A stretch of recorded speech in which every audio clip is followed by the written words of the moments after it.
Today is Wednesday, April 6th, 2022.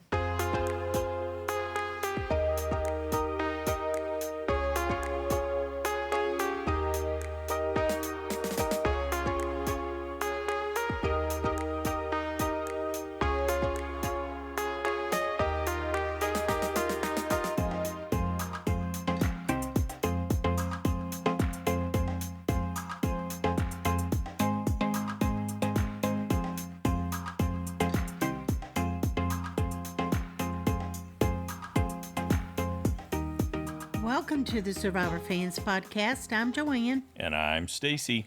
And this is our recap of Survivor 42, Week 5. This episode is titled, I'm Survivor Rich. That was spoken by Drea. It's Ika, back at the Ika tribe, night 9, after that last tribal council. Rocksroy says, let's start from the beginning, because I felt betrayed.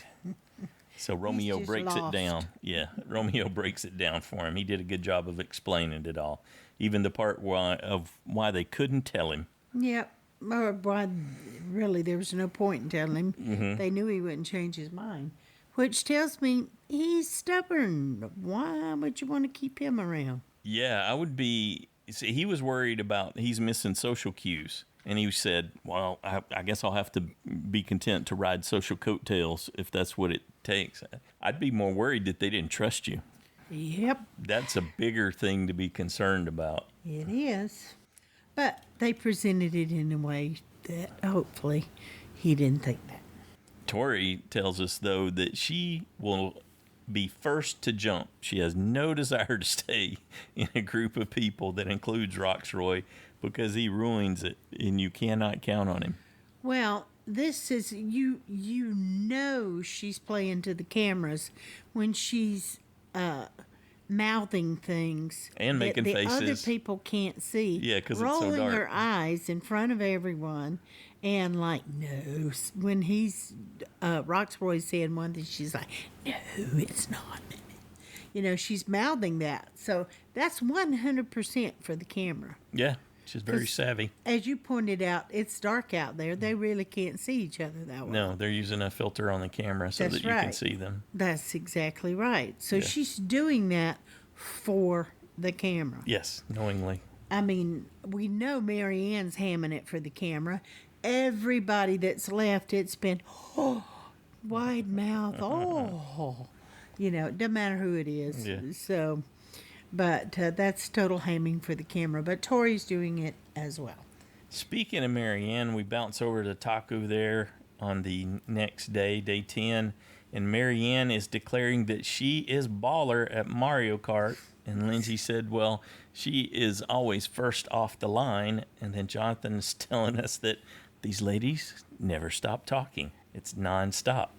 They can't shut up. And we get an example of all that back and forth. Yep. It's driving him nuts. That would drive me nuts, too. Yes. Oh, you would be insane. A lot of us have been talking about it on the listener feedback show about how we're pretty sure that just a little bit of Maryanne would be too much. And sure enough, you get the full taste of it here. And it's only a snippet of what he's dealing with, and he tells us, I'm out of here. But were you surprised at how much Lindsay was talking too? You know, they were both like, you know, it's like if you don't want someone to talk, then you don't interact with them, right? You just let them say whatever and then you be quiet. But that doesn't often work with people who like to hear themselves talk, though. Well, some people can go on endlessly. Case in point, I think that was the demonstration. So he decides he's out and he's going fishing. He's so thrilled to have that fishing gear. He tells us that's his escape. And he's evidently ducking out for 2 or 3 hours at a time. And that's so he's self-isolating. All he can handle. However, he's bringing back fish. Lots of fish. So nobody's going to complain about it. What we could see, the little bit that we saw in the clip, and this is a great contrast for when we cut over to the Vati tribe.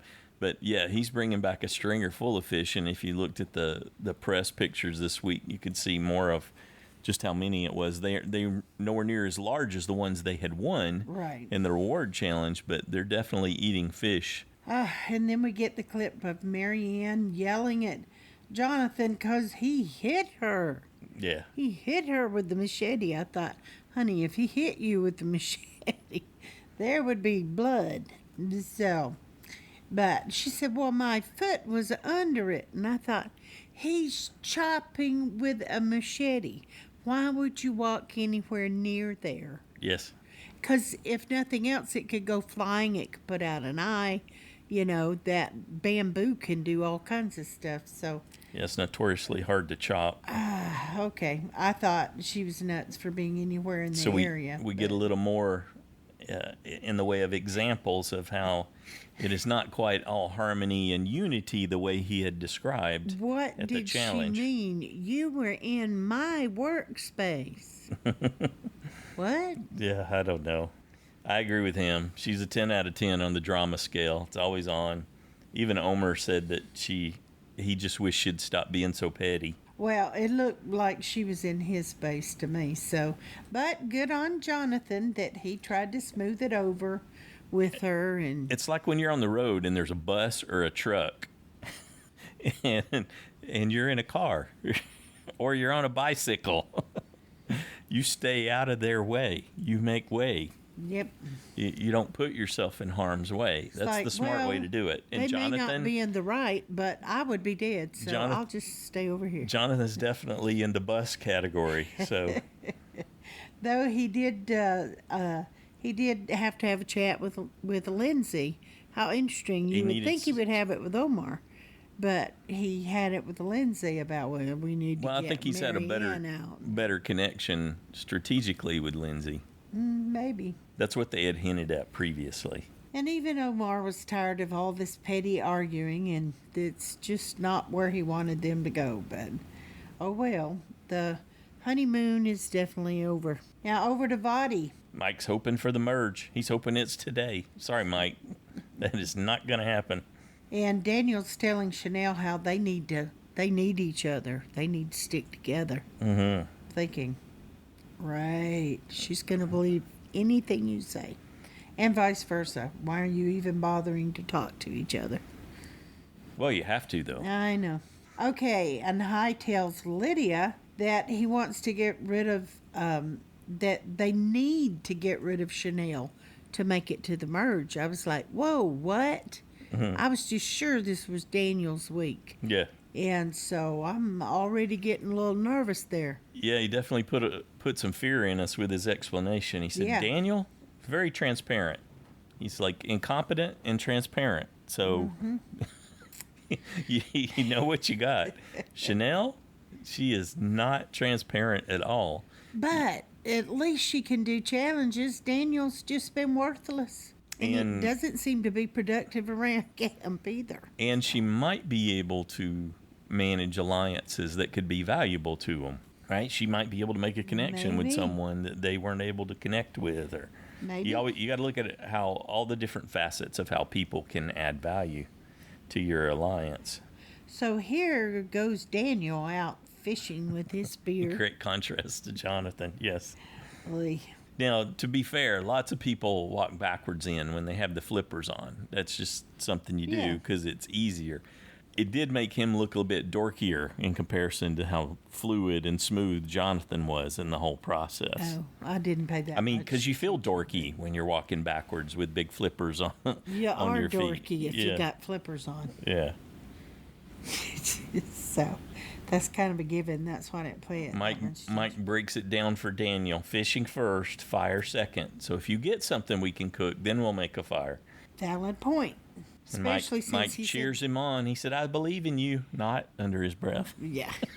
They're not showing us the rain because he was talking about they didn't have very much dry firewood. Mm-hmm. So they're not, and then they were so excited about the tarps that come up later. And so I thought, they're getting a lot of rain. They're just not showing us. Yeah, yep. You know, them sitting miserably in the rain. Yeah, you would think they would be thrilled for that. That's the monster chewing them up, right? Well, I guess they chose not to do that. Yeah, I'm glad they didn't subject us to the misery in the rain clips, too. So. Yeah, I'm okay with that.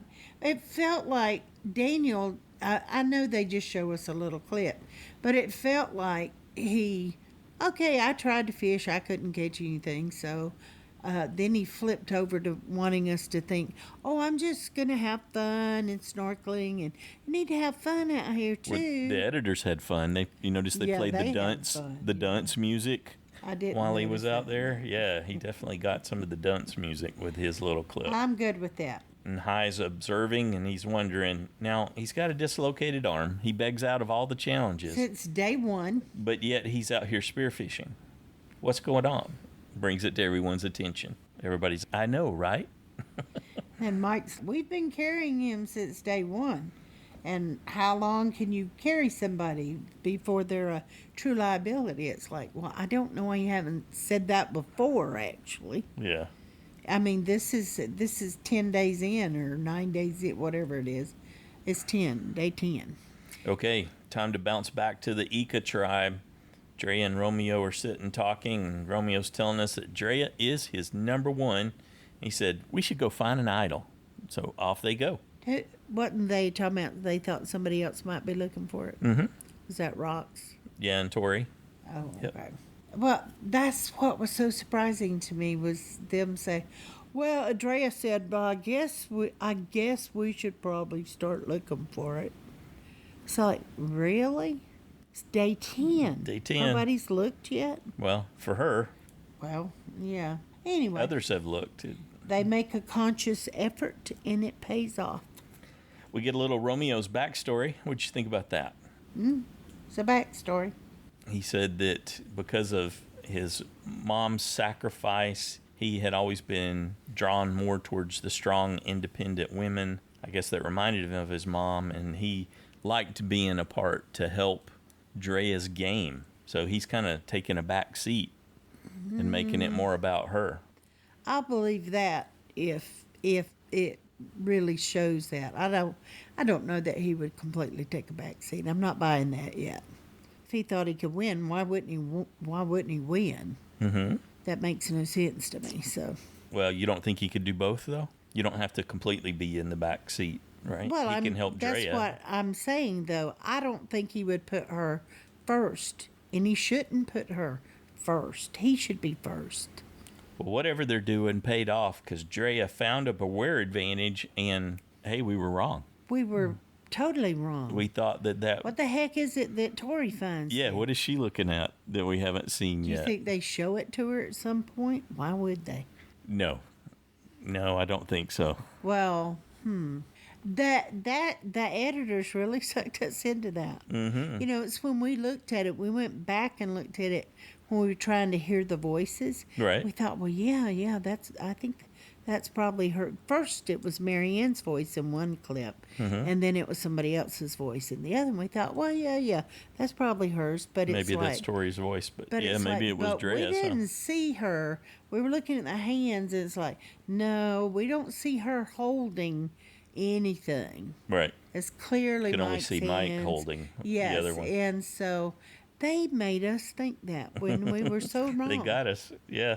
So Drea found the beware advantage, and she says, kudos to me. Women are better than men. Yeah.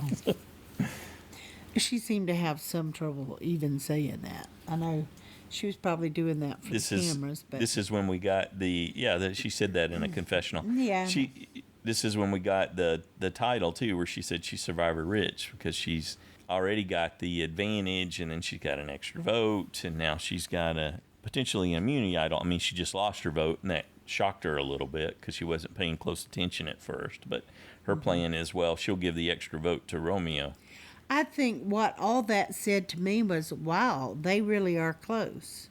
They really trust each other. Mm-hmm. They're sharing everything with each other. So I thought, okay, that could be a dangerous duo. Very much so.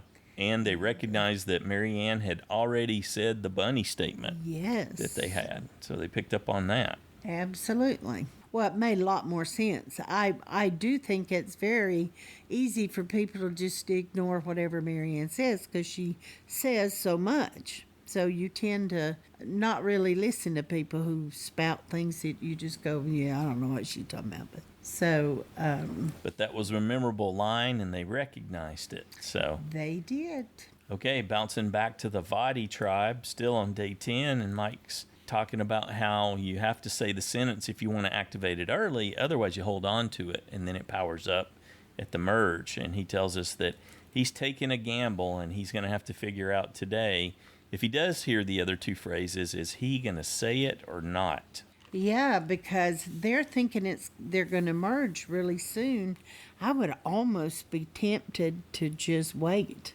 I totally understand thinking about that. At the same time, you're in the game and you have no vote.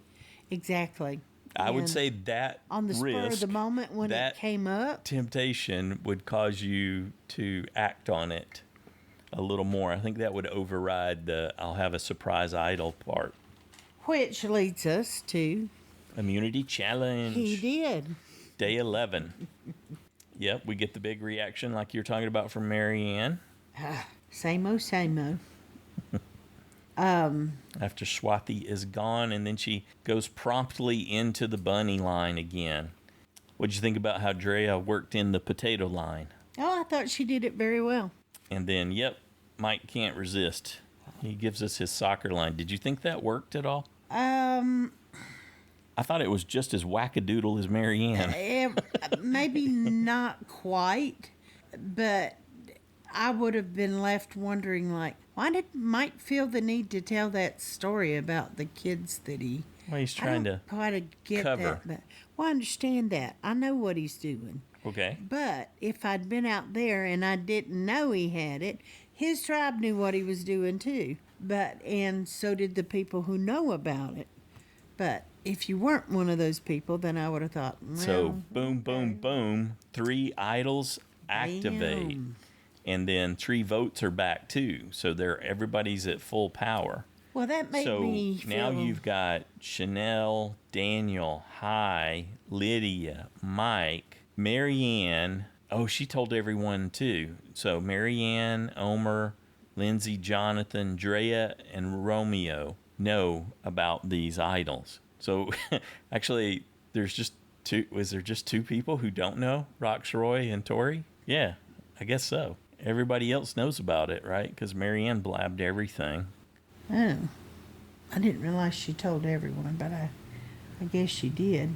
Daniel doesn't know, does he? Yeah, they were talking openly. Mike was talking openly. Yeah. Never mind. Yeah, so I think there's only 2 people who maybe don't know. Rocksroy and Tori. That's true. Okay. Yeah. Well, and Rocksroy's going to be confused whatever anyone says because, you know, he's not socially strong, so he's probably not really even paying attention. But you're right. There's only a couple people. So, and once again, so they're basically how everyone knows. Were we that we thought it was Tori? Mm-hmm. Okay. They're hoping so much that it's a food reward. Jeff says no. Not. Got some tarps for you, though, and after that rain, I'm sure that was welcome, too. Yes, they seem very happy about that. No surprise, Daniel sits out again. Jeff Probst notes. Yes, he did. Even he's starting to comment, which I'm surprised he hasn't done before either, because he sits out all the time. What did you think about this challenge? Like it? It's a combo challenge. I liked it fine. Reward. It was still fresh in my memory from last season. Yeah. And I thought, oh, yeah, it's that one. I don't think it's the most exciting, but it became more exciting. It definitely became exciting for us. Yeah, and very nerve-wracking. Because we had both chosen Daniel as the one who gets voted out. Yes. Individually, we didn't. Yeah, without talking about it as usual or influencing one another.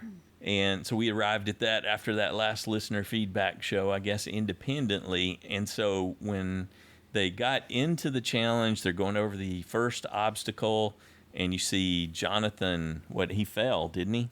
Yeah, he fell coming off. So gave some pause, and then Omar proceeded to go up to the slide and unwind portion to release the key, and it just drags on and on, and we're like, uh-oh, in last place. Yeah. Oh my gosh.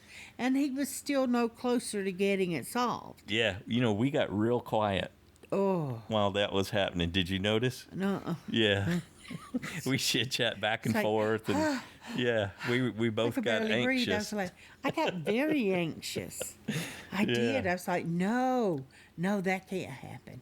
Ika did fantastic. He did. Yeah, wow. Tori just really performed there in the first part, and then Drea and Rocksroy brought it home, and they cleaned the plate with them. So they won the first immunity, and then it's down to Taku and Vati, and thankfully Omar, with Lindsay's guidance, is able to finish. I don't know that he would have done that without her walking him through it the way it looked. I think they would have ended up losing.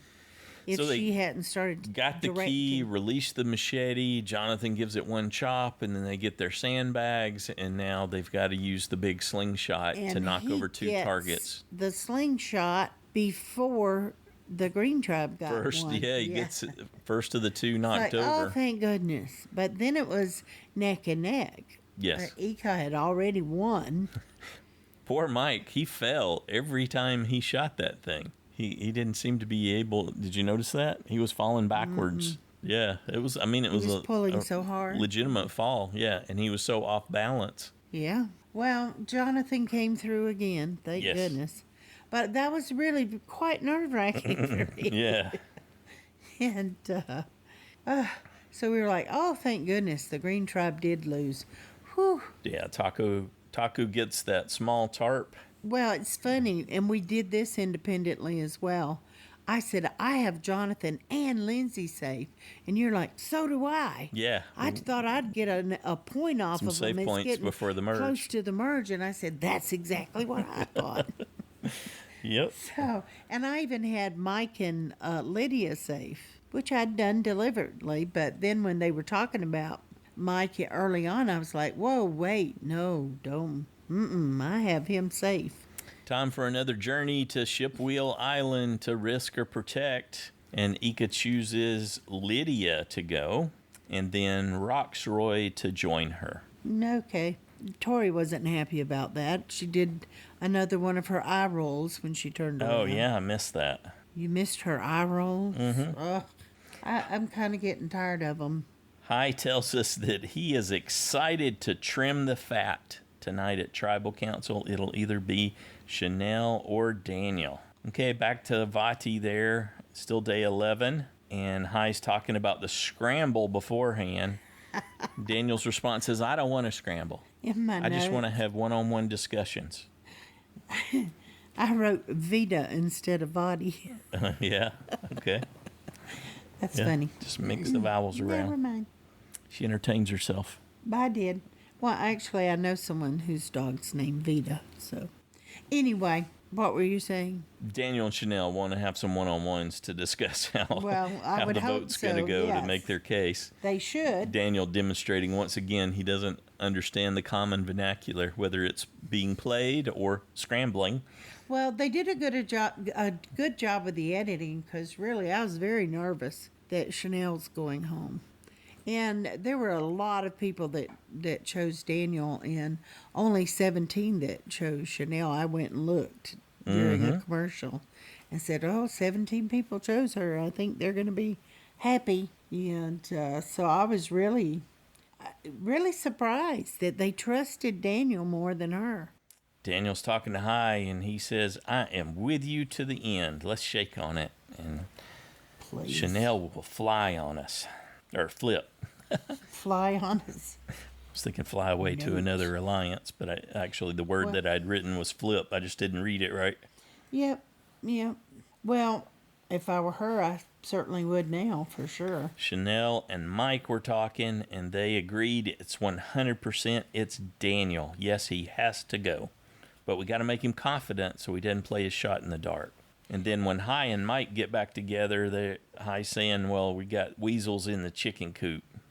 I was really surprised that Mike told High, I'll vote any way you say, whatever you want. Well, remember, he was on the outs of the when Jenny went. So he's still in somewhat of a recovery mode. And they're excited because Mike's got his vote back, which is good. And then I was happy about that too. They remind us, though, that they're counting on Lydia's vote. Yeah, that's when we were like, oh no. She's going to mess it up.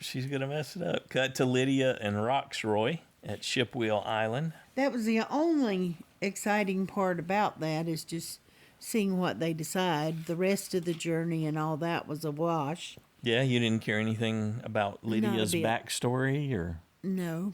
Okay. Well, she's making progress. She's working on herself, and she's proud of how far she's come. Well, and I'm proud of her too, and that's lovely. But What'd you think about their back and forth? I was just going to say, I like that they didn't give up information. They were both trying to get information, and they both withhold it. They weren't giving up a whole lot of information. So yeah, Lydia's assessment, both of us are being very cagey in this exchange. I'm surprised that Rocksroy tried, actually. And I doubt very much that his team believed him that he tried. That they just figured he wouldn't know it if he got some information. Yeah. But anyway, they didn't give anything up. And that was so funny when he thought that she would take the risk. It's like, but she's going to tribal, like, as soon as she leaves here. Why lose your vote? But what if she's got two? Well, and she said she was worried that she was going to be voted out when she lied to him and made it seem like she was in trouble being at the bottom of the alliance. He chose to protect it, and so did she. Yes. So wash. Everybody keeps their vote. Okay, back to the Vati camp. Lydia returns and got to have some discussions. Welcome back, Lydia. And she tells them that she protected. I think they believed her. Maybe Chanelle didn't. No, but I think they did everyone else, I think they believed her. Yeah, I do too. And I was so thrilled that she did not pull a Chanelle.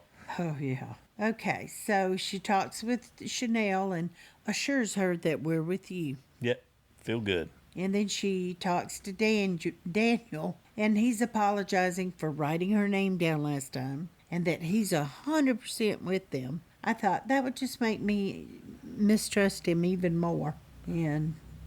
But anyway, Hyde tells Lydia, we're safe and we control the vote, so that's good. Yeah. And at this point, I truly, the edit made me totally convinced it was Chanelle going.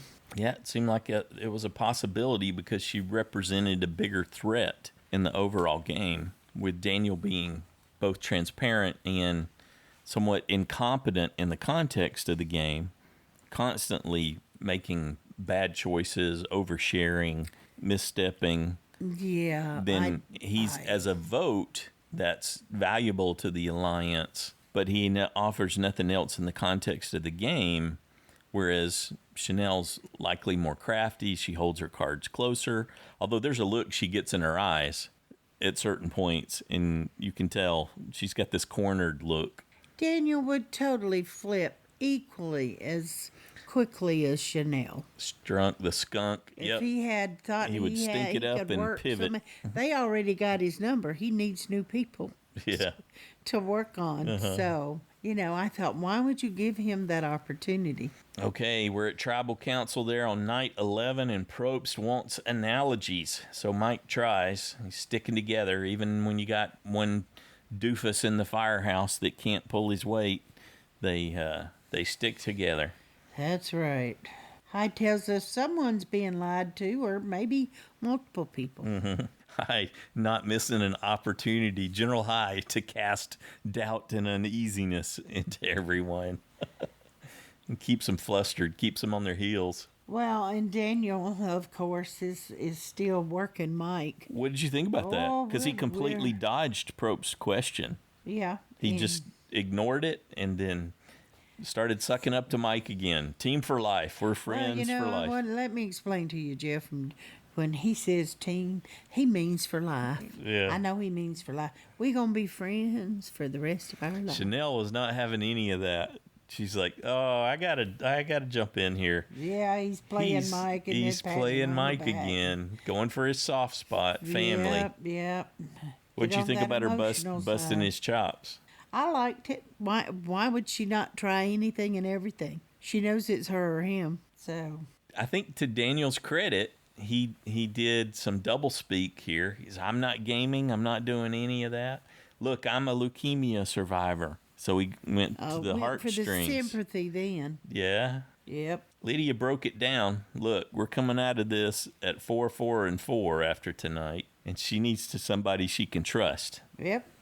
I like to see good that signaling. She's thinking that. Yeah, I thought so too. It was a good message to send to whoever it is you've decided to align with. Well, and I really hadn't taken her that serious as game player, but that says, oh yeah, she's thinking things through, and she and Hai have shown that they're strategic, they're working. Yeah, that's the first. I think that might be the first little bit of competence that we've seen her demonstrate. I like that. And she's like, well, bottom line is, who can I trust most going forward? And Hai agreed. Yep, trust is the most important.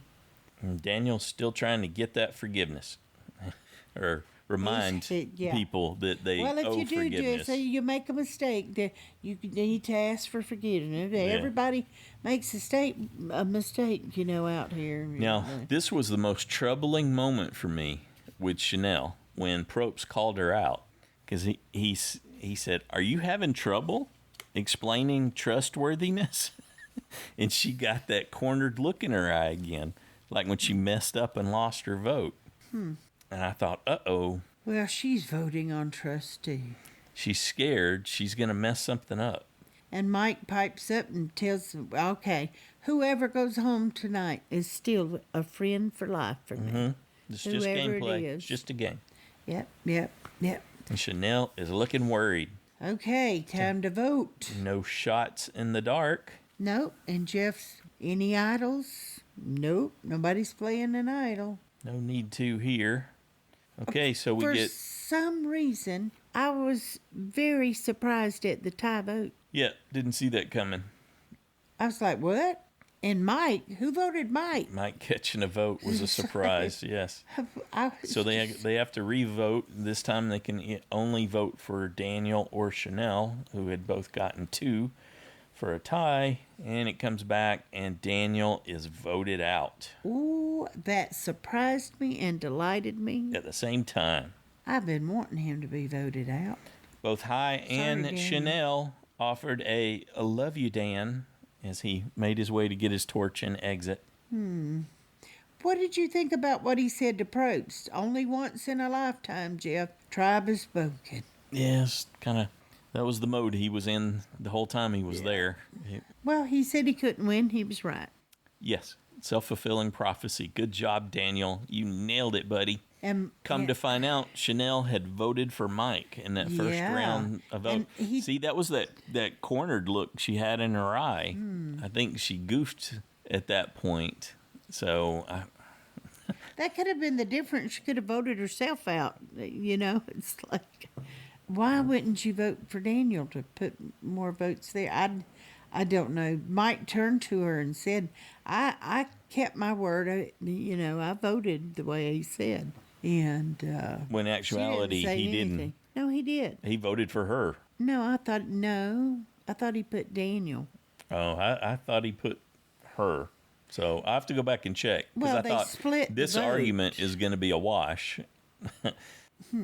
Anyway, I thought he did keep his word to her by voting Daniel, because it's 2 votes Daniel, 2 votes Chanelle, and Daniel was one of the votes for Chanelle. So I'd say overall, yet another solid episode. Not stellar, not Survivor history, anything like that, but still solid. Really good. Lots of camp, lots of social interaction. You can see people's nerves wearing thin. How people are adapting to the game, making plays. Boom, we now have 3 immunity idols that are active. Everybody's got their vote back. Drea is indeed survivor rich with an idol and an advantage that she's going to have to work out when she hooks back up with Lindsay and Hai. And she's got an extra vote. Yes. So are Drea, Lindsay, and Hai, are they going to go after each other to try to take each other out at the merge, you think? Or are they going to try to work together on a vote? Or what do you think they're going to do? I think they're going to they're going to wait. They're going to choose not to take another extra vote. That's going to be interesting. I'm excited to see how that one plays out more than I am the others in terms of them trying to figure out what they're going to do.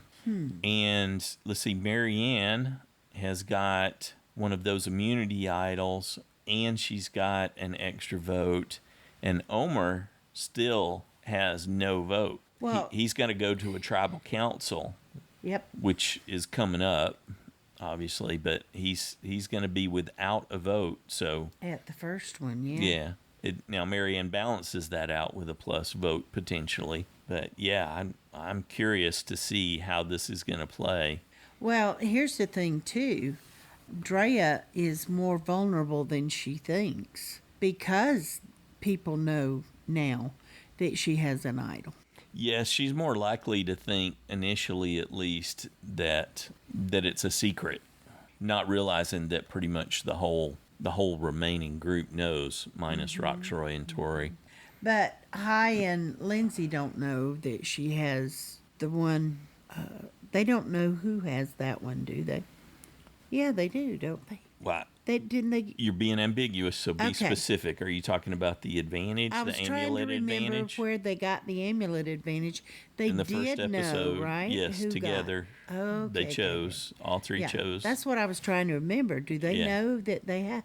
So that they have more knowledge too. So Hi, at least, I don't know how much Lindsay knows, but she should, because I think Maryanne told, and Hi knows because of Mike's.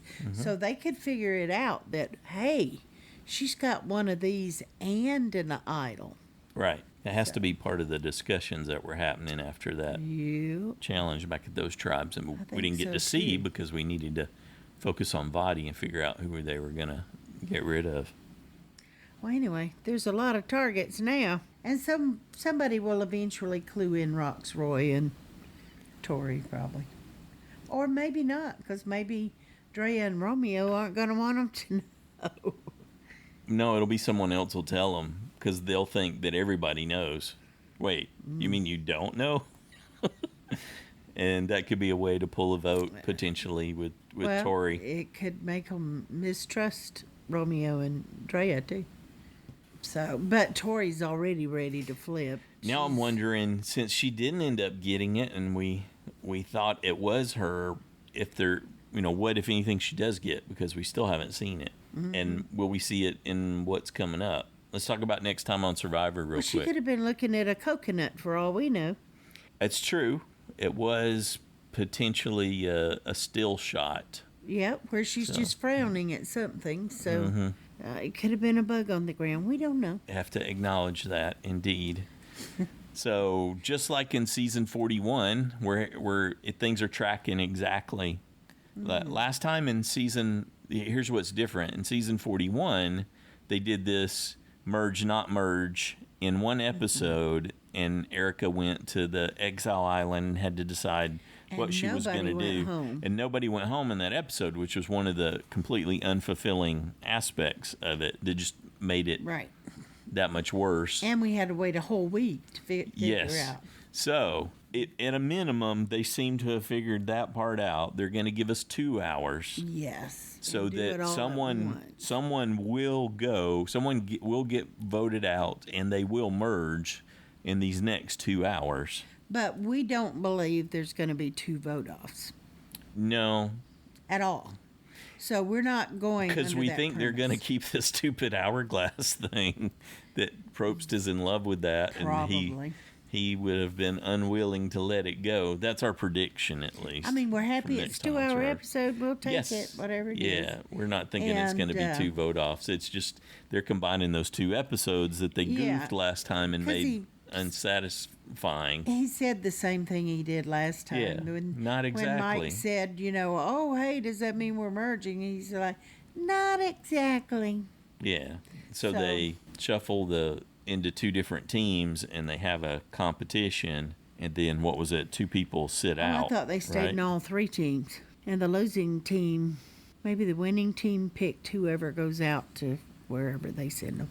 Anyway, we'll find out next week. did end up picking who goes to exile. But that's what we think. And Jonathan tells us he's going to keep fighting in the game until he's done. He's dead. That's certainly what we expected. It's like, well, yeah. Because this is where things get much trickier for him. Well, I'm sure he's expecting that everybody's coming after him because everybody's made such a big deal about it that, oh, he's the one and he's doing and he's protecting them and he's carrying them. And so I'm sure he expects to be the first target.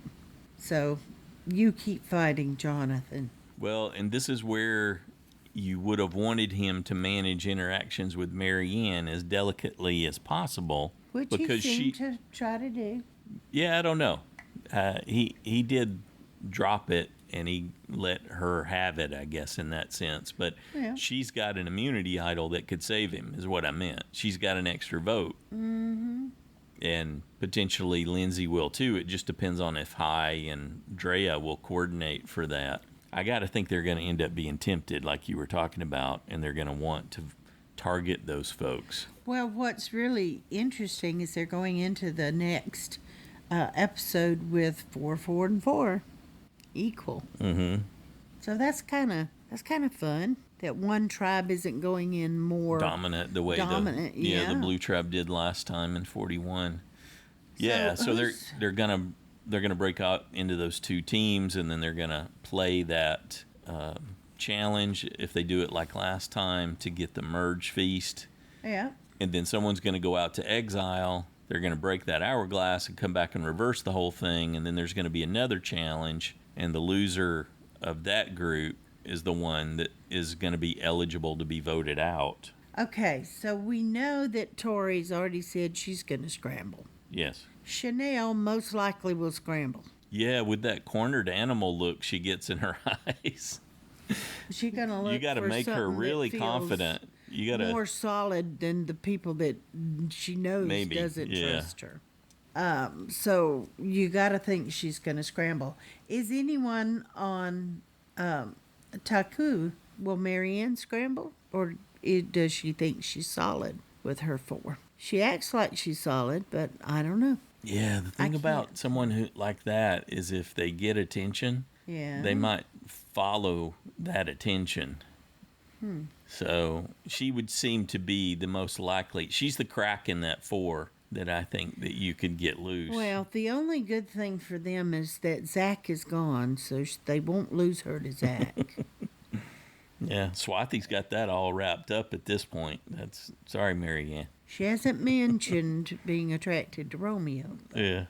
Well, that's not going to work anyway. Yeah, no, but okay. Well, those are the 2 main ones I expect to start really scrambling. Is Tori and... No, I'm excited to see it all. Again, it's going to depend on if they do that, that pick and come up with 2 teams and compete, and then the hourglass undoes, and then you got another challenge. I don't even, are they going to do the second challenge and make it a feet-based challenge the way they did last time? I don't know, but at least, we have some idea of what we think's going to happen, and that they're going to do it all in one episode. Don't leave us Thankfully, hanging. yeah, you're not going to draw that mess out. And yes, it will be a mess. So bottom line is, and then we'll get a merge.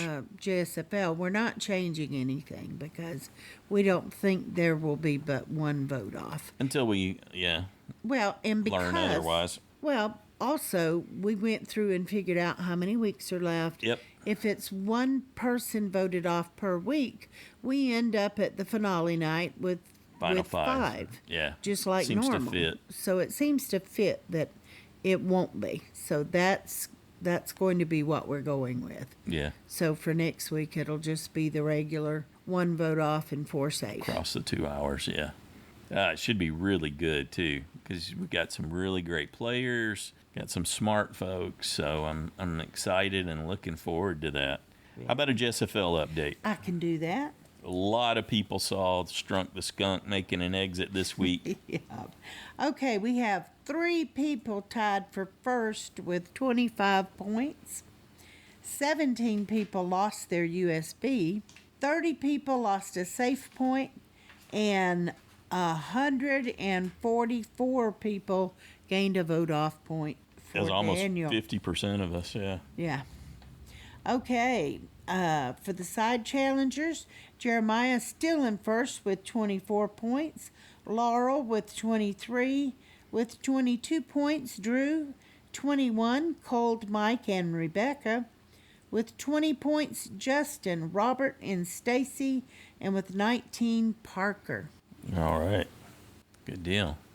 Well, we're certainly looking forward to hearing what you thought about this one and what you think we can expect as we head towards a very likely merge and how things are going to play out. How are these alliances going to reform? Who's going to end up taking control? What criteria are they going to use for making those kinds of decisions? Yeah, there's a lot to talk about, a lot to think about here. And we are looking forward to hearing from you. This is our recap show. On Saturdays, we do the listener feedback show. That's where we hand the reins over to the other super fans, and we would love to have you join us. We've been having some great discussions in those shows. You can call and leave a voicemail at 206-350-1547, toll free 844-643-8737. You can record your own audio comment. Justin did a great job with that last week, and attach it, or you can type up a quick message if you're not comfortable having your voice out there just yet, and you can send it to us via email at joanneandstacyshow@gmail.com. Feedback's due noon Pacific time on Saturdays. Keep it in that 3-minute range so we can get everybody in. The sooner you get it in, the sooner I can prep it and get it ready so it's not an avalanche on Saturdays. I appreciate all the help there. All right. Anything else you want to mention? No, I'm just excited. My mind's already going, oh my goodness, how am I going to choose a vote off for next week? Yeah, you thought it was hard before. I don't even know what's happening. Oh my goodness. Well, that's why you had this one with Daniel and so many people had that figured out. Well, thank goodness. At least we got a vote off point, which is... Sure. Is that your first one this season, right? Yep. Definitely. I did get one other, but that's only my second one in 5 weeks. But that's better than usual, so I'll take it. All right. Have a good one.